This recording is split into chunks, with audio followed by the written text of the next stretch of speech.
So Ali and Dave come from slightly different backgrounds, which I think is very complementary. Ali, despite his looks, is a PhD in machine learning and a developer at heart, one of the creators of the open source project Apache Spark at Berkeley.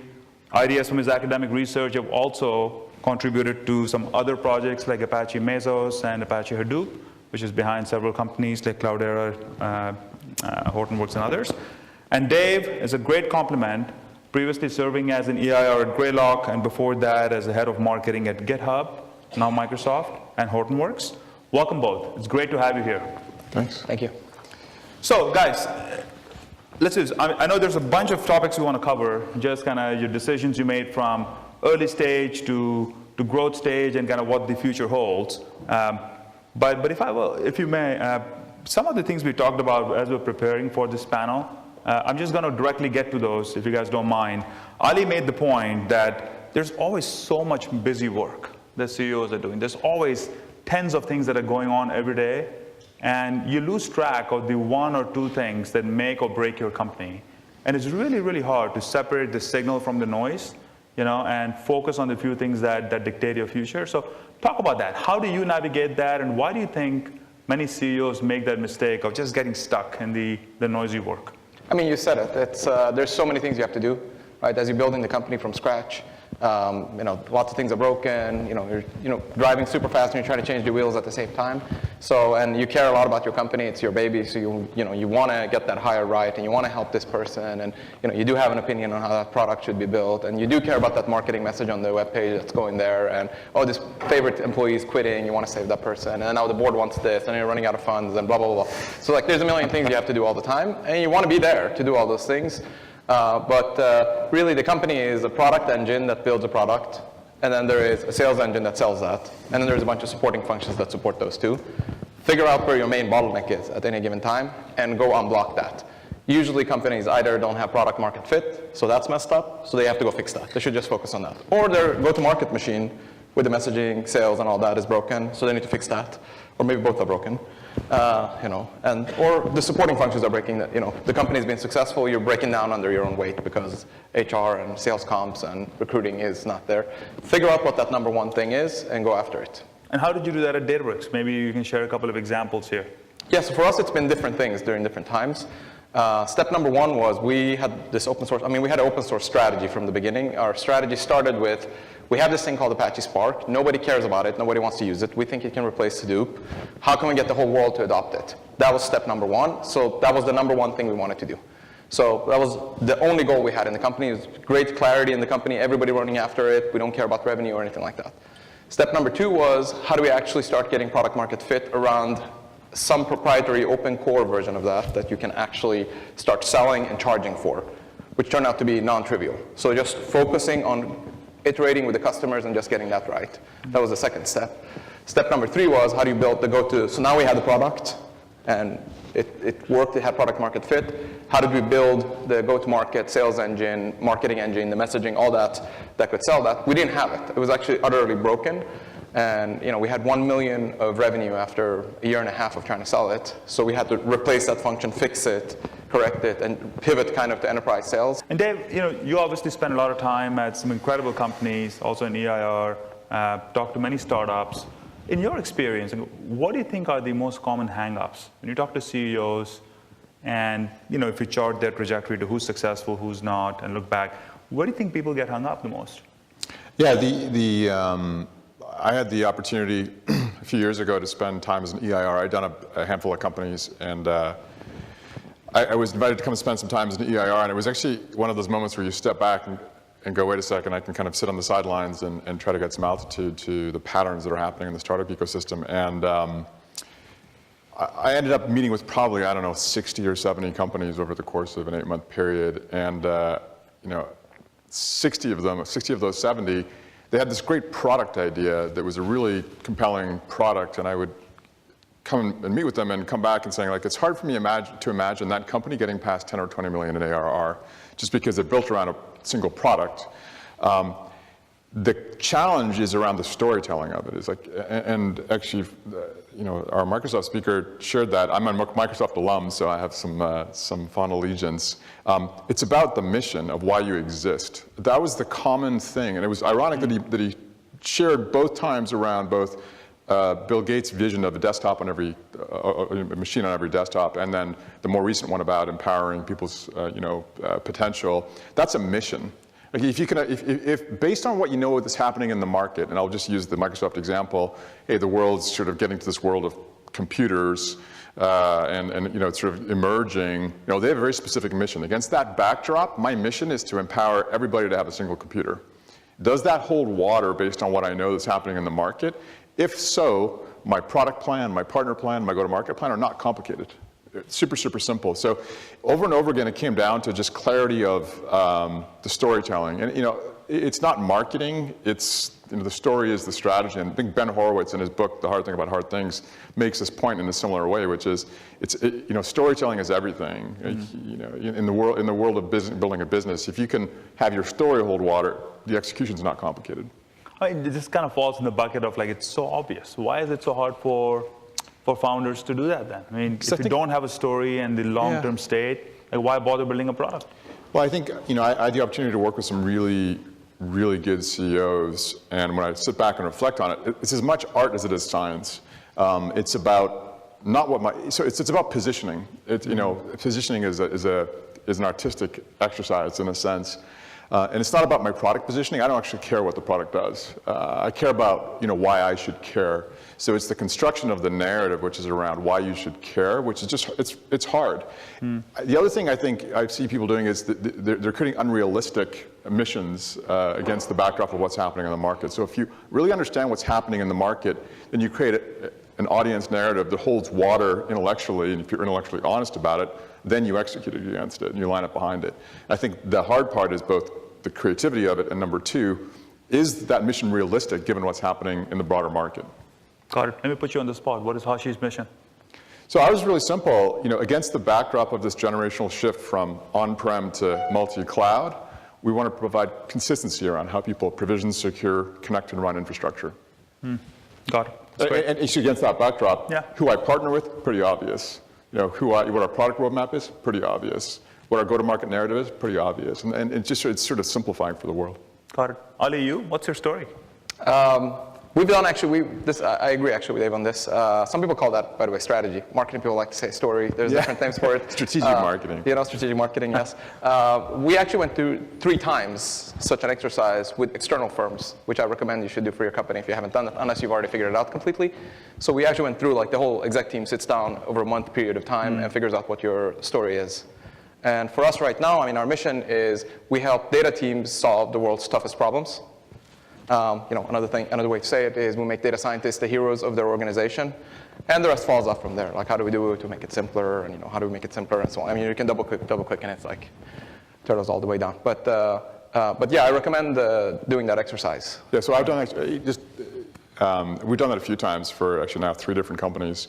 GitHub was one of them, where it was just quite difficult to get people to align around what exactly it is we're trying to do. And I couldn't get people to do it because there was too many opinions.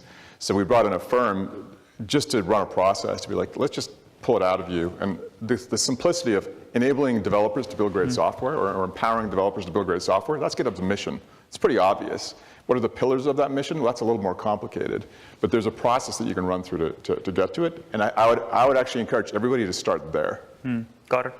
Now, we spent a lot of time over the years, both companies, and obviously it's been a remarkable run, just over a very short duration of time where, the story was built, it resonated with developers, and it just took off. But I'm sure as you were navigating the first, few customers and this path from 0 to 10 million is very different than the path from 10 to 100, right? So what advice would you have for the CEOs here? What are the toughest challenges, and how did you navigate them at those 2 different stages? I can take it first. We actually had an all hands on this today. You have to be acutely aware that companies go through phases. we chart them as 10 to 30 million, or 0 to 10, 10 to 30, 30 to 50, 50 to 100, 100 to 200, 200 to 500. Those are phases. Your job changes in every one of those phases, and you have to internalize that your job has changed. The way you do marketing at phase 1 will not work in phase 2, and you have to pull yourself back and acknowledge that the process you've created has to be different. So I think it's much more about just having the organization understand and recognize, hold on a second, this is a phase shift. My job is to anticipate those phase shifts so the right people are in the right place before we get there. But people have to internalize it themselves, recognize that decision making is federated to those individuals. They have to reconstitute their jobs against the context of the phase shift. Got it. Ali, I agree with Dave, but I'm just going to nitpick just to make the panel a bit more fun. I mean, people love to say, hey, it's 0 to 10, 10 to 20, or 10 to 30, and I hear different numbers. They told me, like, hey, you have a sales guy, he'll take it, 0 to 10. Is he a 0 to 10 guy? So I think he's actually right, but I think like it's not phase shifts that are super clear. It's not like, oh, there's a line in the sand, now you're moving over to this. Yeah. So it's gradually happening. So he's totally right, you should recognize it. My methodology of doing that is always focusing on the key bottleneck. That's what I'm trying to basically do. I'm trying to figure out what's right now the key bottleneck to bring the company to the next level. And it might happen at different stages for different companies. There's no sort of rule book you can follow. But by the way, it almost always boils down to the same thing. All of these problems that you're facing basically boils down to a people problem. The people you have and where you've placed them in the org chart. So it's basically org chart. Yeah, that was my next question. I mean, the people, like Rajesh from Microsoft said, you're either somebody who takes too long to make the hard decisions, or you trust the people too much. So how do you navigate that? I mean, you've gone through a remarkable phase here. How have you navigated people changes, and what's your philosophy around that? I mean, I think one of Databricks' reasons we were able to sort of accelerate our growth, nothing happened in 2-3 years, and then suddenly we got that, was we moved fast on moving people out. When it wasn't working out, we quickly moved. Like within a year, we probably moved 7 or 8 execs around. And there's so many reasons not to do it that way, and people are not going to trust you, and employees are going to freak out. I know exec wants to join your team. I've heard it all, but you got to get the number 1 priority first, which is if this thing is broken, you got to fix it. Worry about the secondary sort of effects later. So that's the number 1. That was the number 1 thing for us. How do you, like Dave is saying, okay, get your messaging right, get the story right. Okay, why is your story not right? Because you don't have a great head of marketing. Fix that immediately, right? Or go to an external firm. And the same thing can be applied to the product or to other things. But it's really the people. And I think too many co-founders and CEOs try to do it themselves. It's like, oh my God, I have to go fix the messaging. Or oh my God, sales is not working because sales guys are so dumb. I need to be there negotiating. No.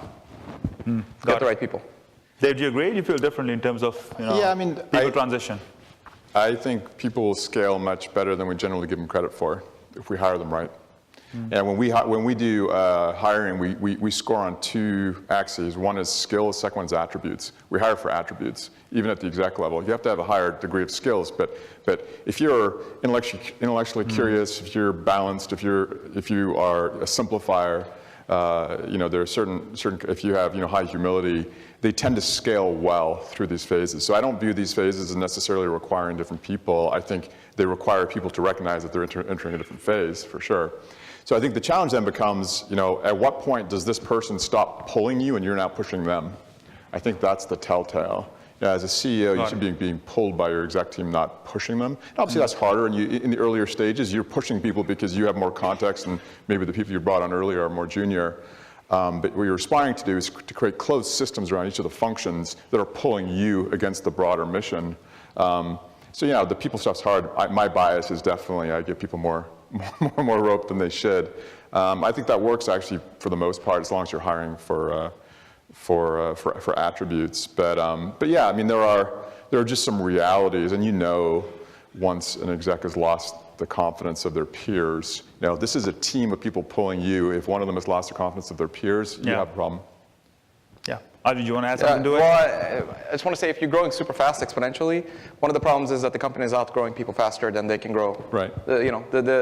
So if you're growing exponentially, the time it takes to acquire the skills is actually compressed so much that many human beings can just not move that fast. Yep. So you're better off actually getting it from outside world, someone who can do it. I mean, if you're lucky and someone can do it, then that's great. But that's a problem that you'll face. I think at big companies, things are so slow moving that actually most smart people can actually progress much faster and learn faster than that organization is learning, that big behemoth.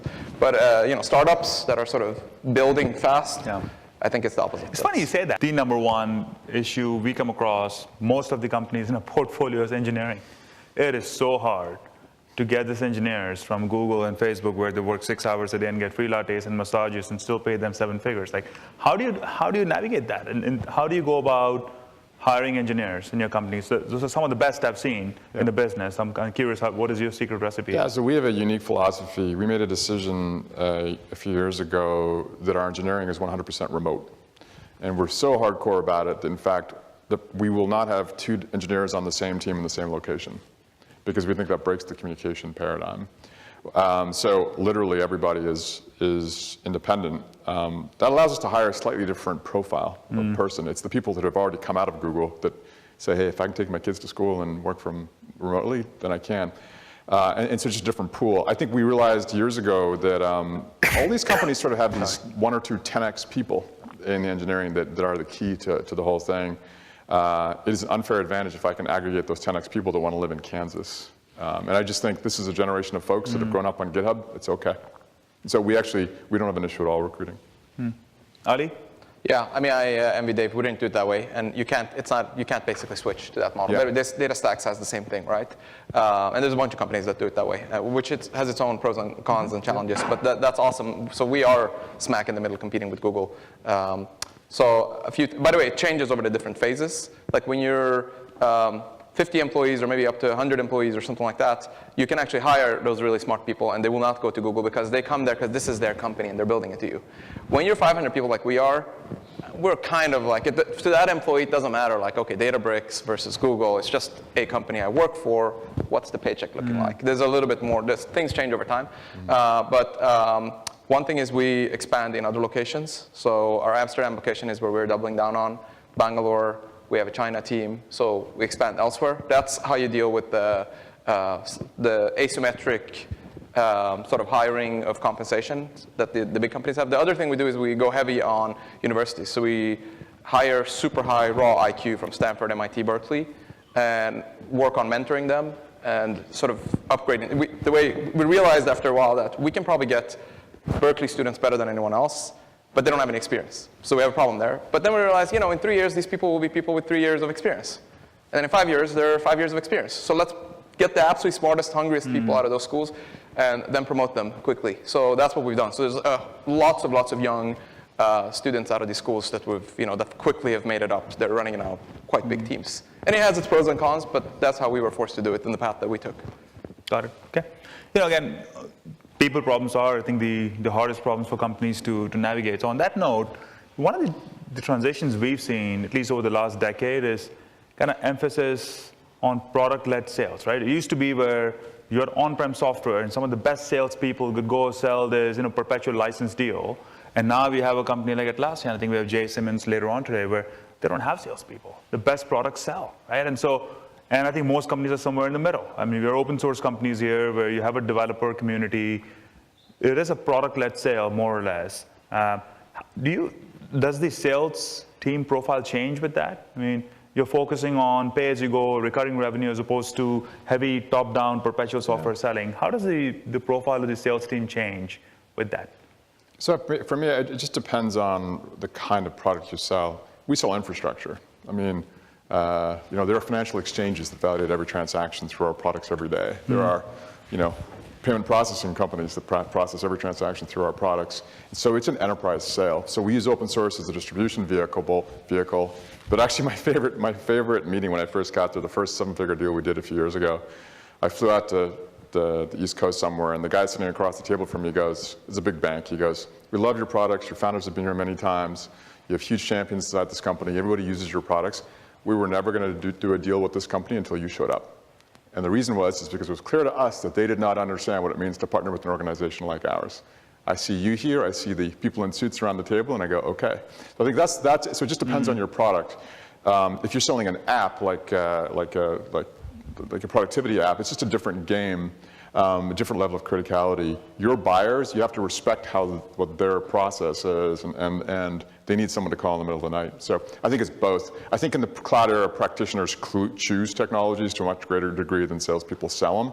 But we still have $300,000 OTE reps that make their number and are happy. So I think it depends more on the product that you sell. Got it. Ali, anything Yeah, else? we're very similar. Got it. One mistake I've seen, Databricks in the early days, and I see a lot of CEOs do, is they try to figure out what kind of company do we want to be? Do we want an inside sales model? Can we be like Atlassian where we don't have any salespeople? I don't even like salespeople. I want to have an ASP of 200K, so on. It doesn't work like that. You don't get to pick these things. You have a particular product market fit if you're lucky. That buyer that gets that value, how do they buy? And how do you engage with them? And you better figure out how to. And so for Databricks, we thought about it. We wanted to be, our vision was swipe a credit card. We don't like salespeople. We don't want to hire them, right? We're awesome software engineers. People will love it. That was a big mistake. Today, we do it exactly like Davis, which is since we're helping data teams solve the toughest problems in the world, those data teams are in big organizations, they're enterprises. The way they buy software is through enterprise sort of relationships. So we have those 300K, 350K maybe sellers they know, and they're the old school sellers from PTC, Mercury, these kind of companies. They just have to get trained on a new license model, which is not perpetual. It's pay as you go or slightly different, but it's about they know how to deal with the people in those organizations, how to navigate the hierarchies. How to work with the CIO and the C-level executives, and that doesn't change just because your contract happened to have perpetual in it or not. So the one caveat I would give though is, again, this is just as an EIR, I spent a lot of time looking at this. You want to build really valuable companies, have good magic numbers. So your go-to-market efficiency is actually everything in the end. So how much did it cost me today to generate, how much marketing and sales did I spend last quarter to generate $1 of ARR this quarter? That's everything. Because as you start scaling, that's what drives a lot of your costs. So you have to think about your go-to-market model against the backdrop of the financial model that you want to create, right? So we both use high-paid sales reps, but our magic numbers are off the charts because I get 150 inbound requests for pricing per week on my website. So yes, I satisfy that via an enterprise sales rep, but my go-to-market motion is not that. That's just a fulfillment mechanism because it's driving a mathematical model that we created at the outset. Got it. That's great. Yeah, actually, the other thing we should talk about also is business model and kind of the buyer persona. The one thing that has changed significantly in this last 7-8 years since cloud took off is the emergence of developers and data scientists is very influential in the decision-making process. And so open source businesses like yours or Databricks or Elastic and others that have gone public, it relies heavily on getting millions of developers to try your product and yet retain enough value so that you can sell the commercial product, right? So is there any lessons you learned along the way? Because you make it too restrictive, you won't get enough developers. You make it too easy, people are never going to pay. So how do you strike that balance between the two? Should I go? You go for it. I'll go for it. So this is technically my third open source business, so we have a point of view. I think actually Mitchell Hashimoto nailed it. He did an interview I listened to. He's one of our co-founders. He said, open source attracts a group of people that won't pay for software. Like that's the people you've attracted. So like one of the mistakes you make is to say, well, if I get 1 million downloads, if I just monetize one of them or 1% of them, that's like a lot of people and I can make money. But what you've done is you've created a community of people that are predisposed not to pay you and you're asking them to pay you. So you're just going to piss them off. So I think it ultimately comes down to what market are you trying to serve. The way we think about it is I go, hey, the Global 2000 spends all the money in this market. I want to focus on them. So I'll use open source as a distribution vehicle, but my commercial value proposition is not targeted on those people. It's actually targeted on the needs of the Global 2000. And turns out that's a packaging question. Like how do I package the commercial value in a way that does not take away the value for the end user down at the bottom, but rather is focused on the needs of the organization. And so it's a packaging thing and just recognizing that you've aggregated users that aren't going to pay you, so don't try. Got it. Yeah, that's awesome. That's an awesome quote. I'm going to use it. I would say, So the way I see it is that open source software in itself intrinsically has zero value. I tell that to CEOs just to piss them off. Like that piece of software you're giving away, it has zero value. I say, no, but I do support and training. I say, well, okay, then your support and training has value, but the open source doesn't. So open source is a lead gen machine. It's marketing, okay? It's an awesome marketing machine. It's kind of like being in the top right of the Magic Quadrant, right? Everybody knows who you are, maybe they're using the stuff, but on that software itself, you can only make $0. You can use that lead gen marketing machine to monetize other things that you have around it. So that's the way we think about it. And I think the mistake most CEOs make, and I don't know, maybe your previous company, no comments, but going completely in 100% open source, we're 100% open source company, I think that's I think a mistake. I think there is an adoption versus revenue trade-off. most CEOs that do open source are way, and you're not one of them, they're way too much on the adoption side, giving it away for free. Yeah. And that's why they're not making any revenues. And I think the Red Hat acquisition is an example. It's you know, that model is over. It's game over. It's done. If you want to create a high magic number, it's a really, really powerful model. You can measure magic number with GitHub stars, right? Yeah. Okay, got it. What about the role of partnerships? You know, we talked a lot about getting your story, getting the right people, focusing on sales efficiency. I don't hear very many startups talk about like, hey, here's a channel, here's a partner, because there seems to be kind of this broad belief that, hey, we're so different and the world is so different. We live in now in a cloud native world that these big companies just can't play. And I'm generalizing it, but I would love to kind of hear your perspective in terms of the role of partnerships and the go-to-market strategy. They're super important. I think we underestimate them, especially product-led CEOs. They love their product to be best, and they want to build everything themselves and their engineers. But you should partner, and especially in the cloud, we partner. I mean, we have a huge partnership with Microsoft. We have a lot of partnership with ISVs. We should partner more with ISVs like HashiCorp, and that helps because it's a win-win. Yeah. At all different levels, I think, especially for us as a data company, we need to hook into people's data. So we need to make sure we have partnerships with all those different data sources that exist around the world. So for us, it's key. So actually, our number one culture principle, everybody says customer obsession. Ours is customer and partner obsessed. And we actually give awards for people that are partner obsessed. So we actually do put partners first. And sometimes we forego revenue to help those partners because we really want that 1 + 1 = 5 or 10. Yeah, I think about it. We did this research years ago that says, in the world of infrastructure software, what are the things that are top of mind for the tech decision maker? It turns out it was like 60% of the decision was based on, does this integrate with what I already have? And number two, do my teams have the skills to work with this? Between those two things, that's like 70 or 80% of the decision criteria. So so if you think about it in terms of the buyer journey, or the information they're trying to figure out is this going to work with what I already have? Because, as we just pointed out, IT is a heterogeneous thing, and there is no greenfield in the Global 2000 if that's what you're going to pursue. So I always think of it in terms of I need to be able to represent integrations and skills as satisfying the purchase criteria. So authentically, you then have to say, I need to commit to the engineering work that, hey, if my story is this, who are the partners I have to line up in this world and partner with? So let's use Hortonworks as an example, which is what Ali was referring to. When we did that, okay, Hortonworks is a Hadoop company. Against the backdrop of the shift to new types of data being created, I think that Hadoop will take its place as a component of a modern data architecture, next to a database, underneath the analytic applications. Therefore, who do you need to partner with? Looks pretty clear. The database vendors and the analytic vendors. So you do it that way, and very authentically you do the engineering, and then you end up being able to credibly go to the tech decision maker and say, I'm not selling you a bill of goods. This integrates with what you already have, and you can use your existing skills. So it's super, super important, aside from sending the market signals. Got it. That's great. Talking about market signals, might be a somewhat controversial topic, but how do you feel about, again, you just went through a massive fundraise. You had a pretty significant fundraise. The markets have been kind of on a roller coaster. How does the market cycles play into your fundraising timing and fundraising strategy overall? I mean, I've only seen this, and I haven't raised in this. So. You must have gone away in October. Yeah, well, I didn't raise there. So. Hey, I mean, we all need money. Finance is the fuel for everything we do, so we all need to raise money. I think, we focus on building a business. We can't control what people pay for that business. We think we're building a really valuable long-term franchise. But you have to be cognizant of the market conditions. The market conditions have been super strong this last little run. And so I think certainly we raised money recently only because we got approached by people saying, hey, I think this is a good time. So I think you do have to be aware of the trends. It's all referenced from the public market multiples. So when the public market multiples are high, strangely the value shifts back to the operating company very occasionally. So we're aware of that. I think what we did is we map out what are our capital requirements over the next 24 months, and then you're sort of open to the idea, but you want to be able to control your destiny in that 24 months.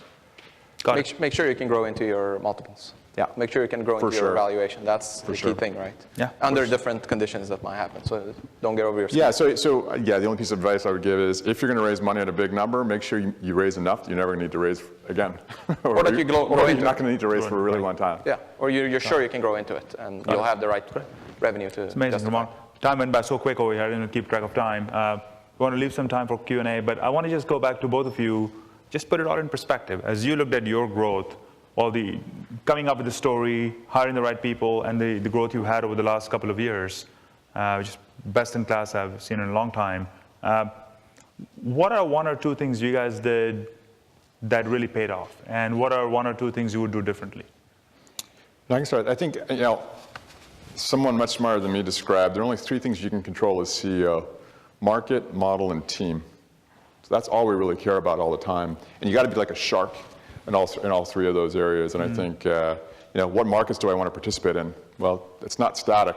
The markets are shifting, and you can't be afraid to shift the markets, or frankly say, I want that one too. And I think that's how we think about it. We're also not afraid to innovate on the model. I think the model for how people are going to consume the stuff is not static. So how are we going to evolve our product delivery model over time to match where the market's going, and just be like a shark, obviously within reason, not to thrash the organization. So I think no single thing other than the obsession of market, model, and team. We've changed our team quite a lot over the last few years. We'll continue to change it, but you're like a shark on all three. Anything you do differently? I think as entrepreneurs, we sometimes lack conviction of how well the things are going to work sometimes. And I think that causes us to be a bit conservative around things like fundraising. And I think when you see a good bit, if you get the story, if you get the positioning right, and you see yourself getting traction within it, trust that it's working. And I think frankly, we've been far more cash efficient than I ever could have possibly imagined. Ali? So the first part of the question was, things I think we did right, or I think if I had to pick one thing, if you boil it down to like the one thing I think we did right was those 12 executive searches that I had to do for execs, building that team like from scratch and moving those people, like moving fast on that and doing that within a year and a half. It was painful. There was a lot of tough conversations, and there was a lot of work to interview 50, 60 people and doing hundreds of references. But that was probably the number one thing that changed the company from basically not working to sort of starting to accelerate. That was one thing. And the one thing that I regret is we should have started with enterprise sales from day one. We dabbled around with this. Hey, we think people are going to swipe credit cards. And okay, maybe we'll have an inside sales team because those guys, the sales cycle is small. So that's good. We want that. That didn't work for us. For that market and for that buyer and for those enterprises, we needed enterprise sales. We should have done it from day one. So we lost 3 years. Awesome. Okay. I'll turn it over to Q&A from the audience. Alicia, you have the mic. Net expansion rates. I don't know how you think about that, how much that metric matters to you, and is it, and kind of lessons learned. Did you not focus on expansion within current customers? Does that drive business decisions and resource allocation? I was curious, because if you can get increasing revenue from current customers, it's in their subscription business is fabulous. So curious about lessons learned or focus and metrics and how you drive your organization to get those results. For us, I have to keep the focus on new logos and make sure that people don't get sort of complacent in just farming the existing deals and doing upsells. One more advice I have is if you have we have a strong post-sales machine that's just dedicated on focusing on those upsells and making customers successful. Don't put the comp plans to be net dollar retention.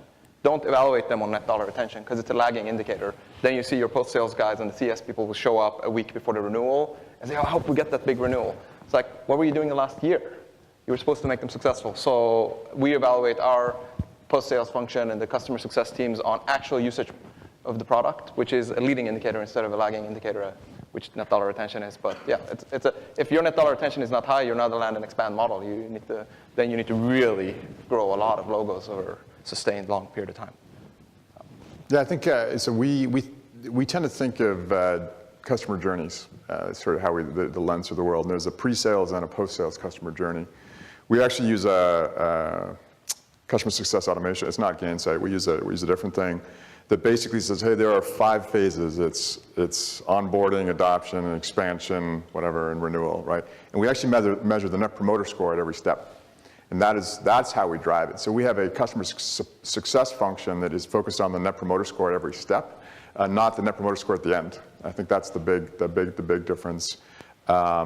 What that allows us to do is to be able to say organizationally, hey, our NPS score is really good when people are onboarded, of course, because we're talking to them. Then it gets really, really bad in the next step. And so what can we do digitally? Again, the focus is just, we're like maniacal about go-to-market efficiency.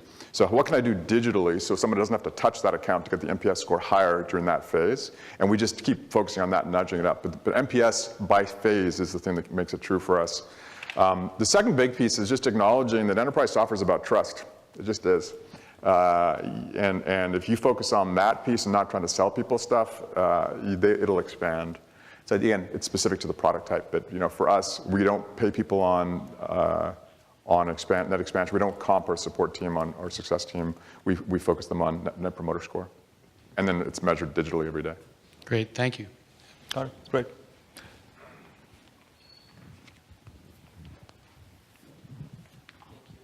Organizationally, do you prefer keeping pre-sales and post-sales together or separately? Separate. Separate. Yeah. Easy. You're going to focus on new business otherwise. Although we pay our reps on expansion, so they get a single number.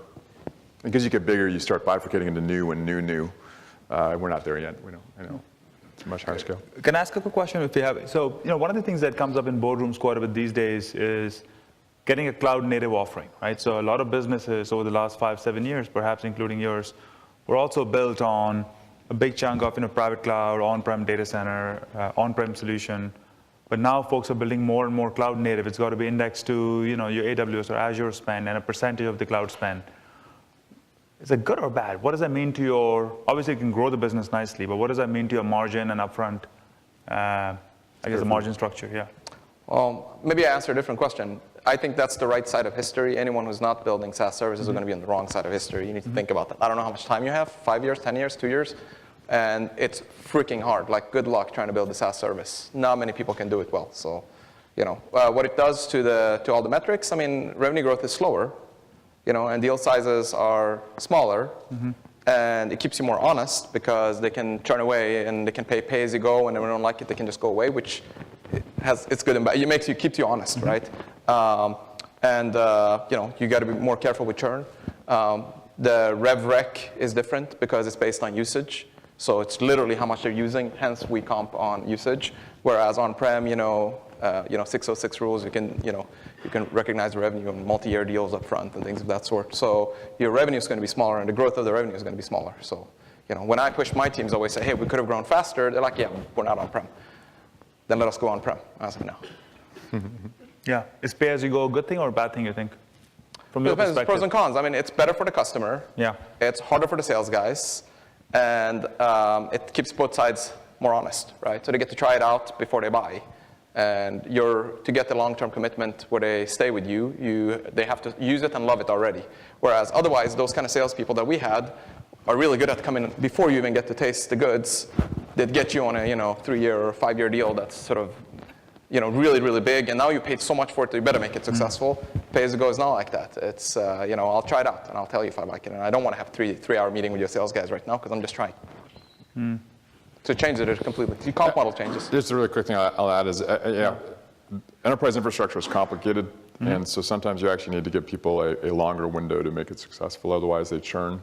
So I think just balancing that is important too, is how do you create an incentive structure so that A, you're giving that customer some time to actually be successful, and B, you're locking out any competitor from taking that turf as the market transitions, or is it the other side of the consideration? Got it. Okay. Got a question about, I'm interested in your thoughts on what you have around customers and their sense of urgency.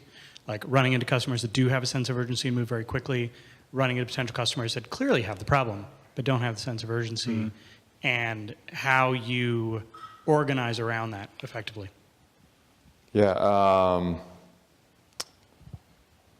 I don't know, my the short version is, I think our customers are freaked out. They don't know what to do, I think, is the bigger problem. I think this whole digital transformation saying, hey, I'm getting disrupted by people building applications that are disrupting me, I think it's happening in every industry, and they don't know what to do. So to the extent that you can provide clarity to them that says, here's how it works, this is what to do, I think we generally find you get urgency from all of them, truthfully. It's a weird thing to describe, but I mean, I swear, like most people don't understand how this stuff works. Even in our customer base, they don't have any idea. And so if you can go and project a very clear picture of how it works, they go, I want that. Yeah, make that happen. So, you know, otherwise I think they do feel the urgency. Yeah, I would say everybody wants to move as fast as possible and they're freaked out. The problem is possible is different for different people. Possible in the federal sector is different from possible in ISV SaaS companies in Silicon Valley. So pick which market you want to sell to. I sometimes meet startups and like, oh, you know, we had this awesome disruptive idea for telcos.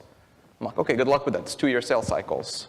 I mean, maybe you can do it, but think of it as crossing the chasm. You know, if it's awesome if you can sort of start, that's what we did, start with the sort of innovators, sell to them first. They're okay with anything. They can make it work even if it's broken, and then move on, you know, to the sort of, you know, early adopters, then early majority, like, you know, move with that. If you're going straight for the laggards, okay, it's going to take you 2-3 years, and there's a lot of money there to be made, but that's not where disruption starts. So Pick your customers. Yeah, that really cool thing I noticed that some of these companies are doing is they're actually, so they're targeting not the largest end of enterprise, they're actually going sort of a layer down on a relatively quick sale, because the cash flow collection cycle is much faster at that cycle. You can actually fund your business much more efficiently by targeting that slightly lower size customer and then working your way up. I think there's a lot to be said for that. It's great. Go ahead. We're looking at programs to activate our customer base. We got a big happy customer base, and we're looking to activate kind of warm referrals and try to drive more business that way. Do you guys have deliberate programs related to activating your customer base to drive warm referrals and capture more new logos that way?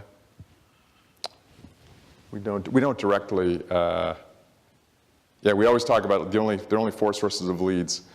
Inbound, outbound, partner, and referral. Like those are the only 4 you get to pick. So we generally try to build engines around all 4 of those. We at Microsoft, we actually built these things for customer referrals. What we do, not now. What we do instead is we try to use sort of field marketing as a lever to run sort of dinner events in regions, that sort of thing, and invite people to come and hear their peers describe what we're doing. That's not us selling. That's probably the most effective thing we've seen, frankly. yeah, I mean, inbound, outbound, and, you know, partner sourced is the way we do it as well. The only thing I would say is, you know, as I said, one of our tagline was make data scientists the heroes of the organization. We have a lot of events for them where they can meet and they can mingle with each other. It is true that a lot of our data scientists move to a different company and bring us in there. So that is important for us. You know, or they tell their friends and we get leads that way too. I mean, it's still those 3 sources, but it is important for us to sort of, that community is important for us. And since we're enterprise sales, we have those relationships with those folks as they move on. There is quite a bit of movement and churn in the market. We get a lot of deals like that. And sometimes they come in, they get upgraded, right? They move to the next job and now they're promoted to this level and they bring you in for that whole enterprise, and that's awesome. Yeah, we've done things like create newsletters that we engage the audience through. Time for one last question? Okay, go ahead. Go ahead. Sorry. Can you talk a little bit about your process from getting from a business that was not working incredibly well to getting to the incredible magic numbers that you're talking about today? What were some of the primary levers or most successful levers that you managed to pull? Okay. All right. For us, it was the enterprise sales motion. We were doing bottom-up sales instead of top-down sales. So we were going to data scientists, and it's kind of like Hashimoto said. You were going to those guys, and they love the product. And my favorite was, I think we were at Jawbone, and they used it for 3 months. And then after 3 months, we had all these people helping them, making them successful. And then we said, can you pay for this? And they said, oh, we don't have any money. We can't pay for it. And we're like, well, you can keep the product. We won't even charge you. And they said, please don't do that, because it costs us $10 a month to keep it. And we don't want to pay $10 a month for this. So like going to data scientists who have no budget, and they like to buy open source, and then hoping them to convince their bosses, boss for budget, was the game we were trying to play. And we then realized that let's take a bet on a couple of enterprise sales guys. We got our first enterprise sales guys. He actually happens to be the one that closes the biggest deal still up to this day. And let him take his 6 months instead of taking 3 months with ISV in Silicon Valley that doesn't want to pay $10 a month.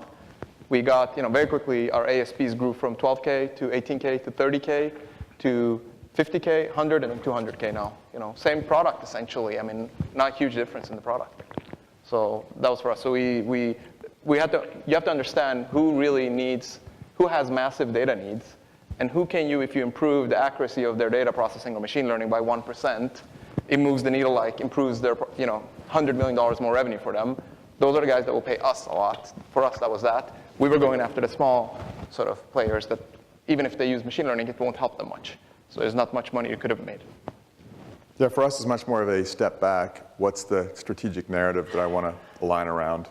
It's almost like a restart of like, let me step back against what I know is happening in the market.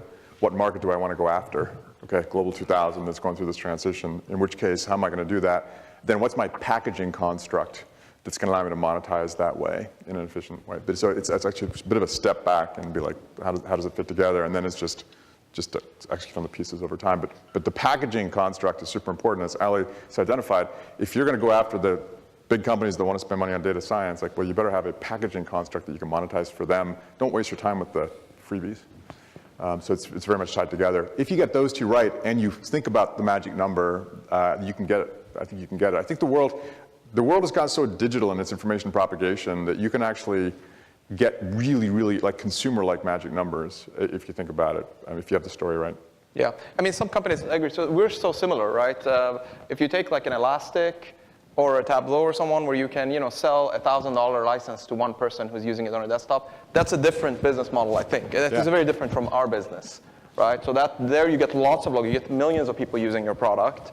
That's not the kind of business we're in. And I think we're big data. AI is, Fortune 500, Fortune 2000 is important. Focus on them. Focus on the net dollar retention. So just taking a step back and understanding that who's your market, who's your target audience, who's going to be the economic buyer. What's that sales motion to get them that value? It's different for every company. We have to crack that code, and we were definitely not doing it right in the first 2-3 years. Awesome. Guys, this is incredible. Thank you so much for doing this. Really appreciate it. Thank you. Thanks again. Thanks. Thank you so much. Ali, thank you. Really appreciate it.